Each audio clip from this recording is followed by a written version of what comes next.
de grandes personajes y todo eso, pues todo el mundo lo sabe, bueno, todo el mundo que lo estudia o lo que sea, pero muchas veces nos olvidamos de los pequeños profesionales, digamos, de los pueblos. Por decir el más bajo, el herrero, el otro, el cacetallas, pero que se queda casi como oculto entre tanto. Y eso es lo que más, las fiestas populares y tal. Y entonces hemos formado entre esta chica que estaba aquí conmigo, otro chico que José Antonio y tal, pues entre 5 dijimos, pues vamos a hacer algo, y pues vamos a hacerlo. Y ya, ahí es usted estamos. una persona inquieta. Sí, sí, me gusta. Cuénteme resumidamente qué es lo que Bueno, pues en el libro puedes ver desde el momento que nace, va pasando los primeros que empezó a pintar, a dibujar, incluso en la arena con un palo, y a hacer figuritas con barro desde chiquitín. Cosa curiosa que lo cuentan como verdad. Es que él de pequeño hacía figuritas de barro, las dejaba secar y luego iba al box y las vendía en el mercado. Desde Zurgena al box. Sí, iba con su madre, que iban. Es que los padres vivían del campo, entonces me imagino que irían a vender sus productos o lo que sea. Y en una burra, claro, como lo que había antes. Lo que había. Sí, y entonces el chiquillo vendía esas figuritas y se las gastaba en cuadernos. O en algo para pintar, era lo que él. Lápices, cuadernos y demás. Sí, lápices y cuadernos, era lo que eso. Era muy introvertido, un niño que no era no compartía mucho con los demás niños, él siempre en su mundo. Luego va a Tremecén, allí tiene que trabajar en las minas, está 2 años estudiando. Esto es en Argelia, Tremecén. En Argelia, sí. Está 2 años estudiando y luego tiene que estar en las minas. Por supuesto, las minas, si aquí las minas de carbón son malas, hay que imaginarse pues es como el paraíso comparado con las de allí de Tremecén. Y luego sale de allí, ya aburrido el hombre, con su hermano. Hay quien dice que sí, hay quien dice que no. En el libro sale con su hermano y se van a recorrer toda Sudamérica hasta que en Arizona su hermano desaparece. Hay versiones de muchas clases, desaparece según cuenta el libro, y se cree que es que los patronos, o sea, el capital no está muy de acuerdo con él porque era cuando empezaban los sindicatos. Bien. Y entonces el muchacho desaparece. Él coge el nombre de su hermano y sigue hasta Nueva York. Va mal, o sea, tiene que hacer incluso meterse en los vagones con el ganado y lo que haga falta. Se va a eso, trabaja de noche para apuntarse, se matricula en Bellas Artes, sí, allí, que está y allí pues se forma, vuelve otra vez a Zurgena. En Zurgena es un incomprendido completamente, porque claro, a ver... Hay que situarse en esa época. Hay que situarse en una época y en un lugar, no solo una época, un lugar. No es lo mismo esa época en Madrid, que no está tan lejos, pero en Madrid... Que en Zurgena. Evidentemente. Allí es los olivos, los naranjos y los olivos. Y el que no cogía aceitunas o no sembraba, claro, era vago. Eso que entonces, un pintor, como muy poco. Entonces, una de las dos, o tenía dinero y se podía estudiar médico o maestro, o lo que sea, y entonces sí ya estaba un poco más respetado, o era un vago. Claro. Era un vago que vivía del cuento. Y Ginés Parra era un vago que vivía del cuento. Aparte, su forma era como un espartano, era muy austera, y luego que siempre vestía de muy oscuro, raro, claro. Un tipo raro. Más para esa época y ese lugar. Un tipo genial, pero raro. Claro. Y pues era un incomprendido, o sea, vamos completamente. Vamos a ponerle cara a Ginés Parra. Sí. Hay una fotografía que... Hay una foto maja de cuando era joven. Viva la informática. Sí. Ahora lo pondremos. Sí. La dependencia de las máquinas, lo he dicho más de una ocasión y lo seguiré diciendo. Está muy bien las máquinas, eso también lo opino son fantásticas. Pero a la hora de que se te cuelgue un ordenador y dices, ya no hay vuelta. Ya está. Y es como si te faltase el aire, Germana. Sí. Dependemos tanto hoy en día de esto, que el día que dicen, oye, ahora me voy a parar, dice, ¿ahora por dónde se colasiona todo? Bueno. Lo del título también es algo que podíamos aplicar a su propia vida, porque, en fin, en la contraportada podemos leer algo sobre su biografía, resumidamente, ¿no? Es usted una mujer de la posguerra, al igual que otras muchas, ¿verdad? en aquella época con pocas posibilidades de muchas cosas. de ir a la escuela, en todas las cosas, ¿no? Y con el paso del tiempo y esa fuerza de voluntad que usted refleja en este libro, en ese título, digo, también se podía aplicar a su propia vida esto, ¿no? ¿Tiene algo de autobiográfico, alguna cosita?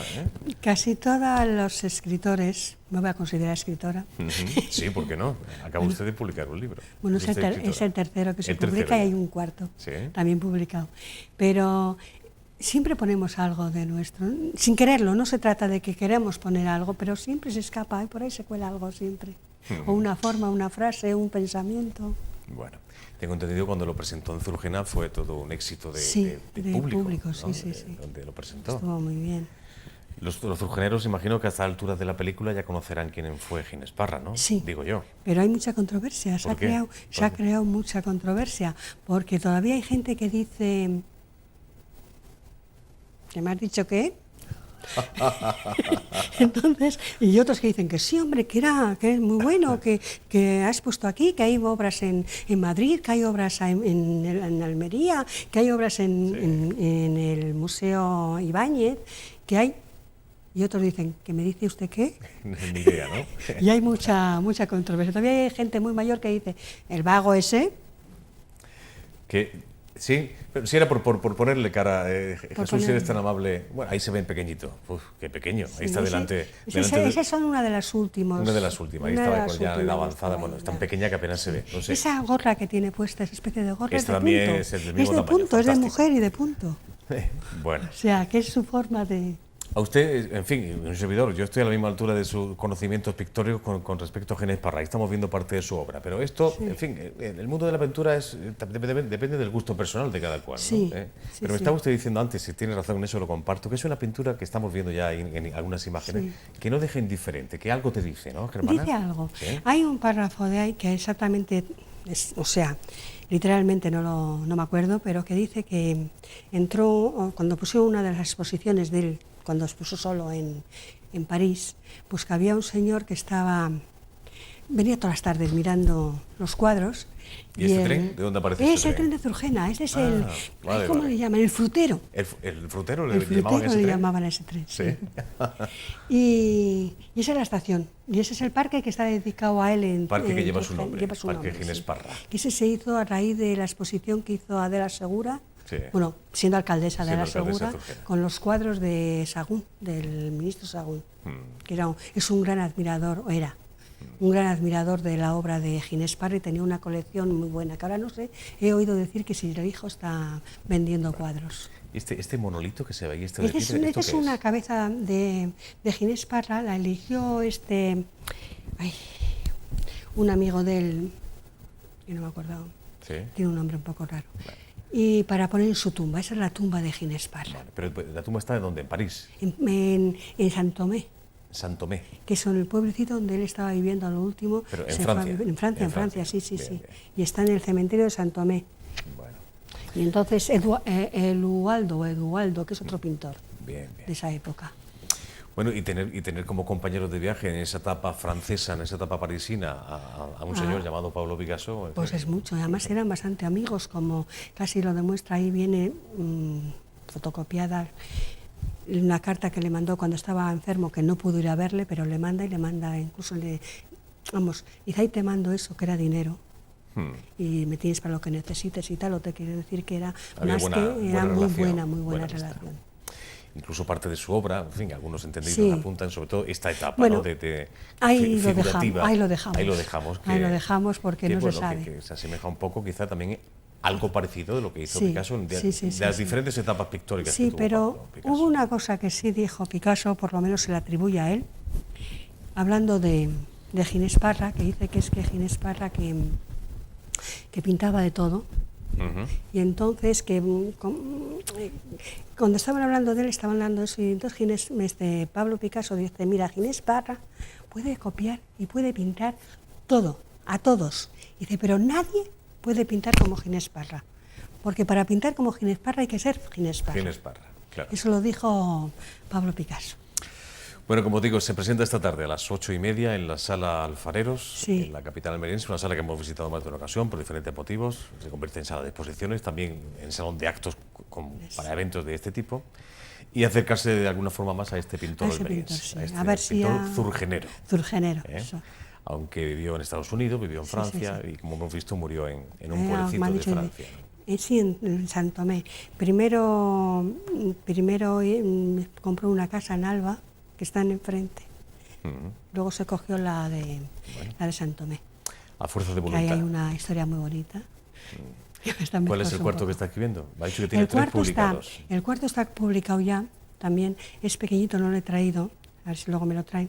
Es de de talla de madera de un señor de Huercalobera. Ese lo ha editado la Asociación Tierra de Esparto. Bien. Porque ese señor tiene talla en madera, es autodidacta, es naif completamente. A ver, podríamos decir que sabe firmar. ¿Cómo se llama? Se llama Manuel Rodríguez López. Bueno, en otra ocasión hablaremos de este arte. ¿A usted Sí, le gustan sí, los sí, artistas? Recuperar un poco la historia de esta Recuperar persona. un poco la esta, porque aunque este sí es muy famoso y eso, pero en su tierra no. Efectivamente. Entonces en la asociación está en darle un reconocimiento y en dar reconocimiento a todo y que no se pierdan las costumbres. La asociación también hizo para el Esparto, se llama Tierra de Esparto la asociación, Sí. pero bueno, una exposición de cosas hechas de Esparto preciosas, una colección que tiene muy buena, Joaquín Gilaber, Sí. que es un pintor también y es restaurador, es el que está ahora, suele poner en el Museo Picasso, restaurando los cuadros de En Málaga. Picasso para montar y todo de Málaga. Bueno. Muchas Y gracias por la aparte visita. trabaja el Esparto. Germana, nos vemos otro día, ¿vale? Vale, Sí. muchas gracias. ¿Va usted por su tierra de vez en cuando, por allí por Sí, Lugo? sí, o qué? sí. Sobre todo por Navidades, Por como el Navidad, turrón. sí. Es una tierra fantástica, Galicia. Y Bueno, concretamente, por Galicia voy menos. Menos, pero a Lugo sí, ¿no? No. ¿A dónde va? A Bilbao, que es A donde me he Bilbao. criado. Es que yo con 5 años me fui a Bilbao. Vale, vale. Y a mi familia la tengo allí. O sea, que Tengo usted mis niños. Ha estado en muchos sitios. Sí. De Lugo a Bilbao, de Bilbao, Y de Bilbao al para sur acá. de España. Eso. Hasta la próxima. Gracias por Pues la visita, muchas Germana. gracias. Un momentito. Que voy a darle paso a mi compañero Juan, que un apunte deportivo. De carácter deportivo, pues yo creo que interesa a todos los almerienses, pues, en fin, sobre todo porque hasta hace 2 días no teníamos entrenador. Esta mañana ya se ha presentado y es de aquí, de la tierra, el que ha sido el entrenador de la Almería B hasta la pasada temporada, Francisco Rodríguez, que como ustedes bien saben, se va a hacer cargo de este Almería de Primera División. Hoy se ha presentado oficialmente y allí, como no podía ser de otra manera, ha estado el compañero Juan Domínguez. Adelante, bienvenido. Pues sí, señor.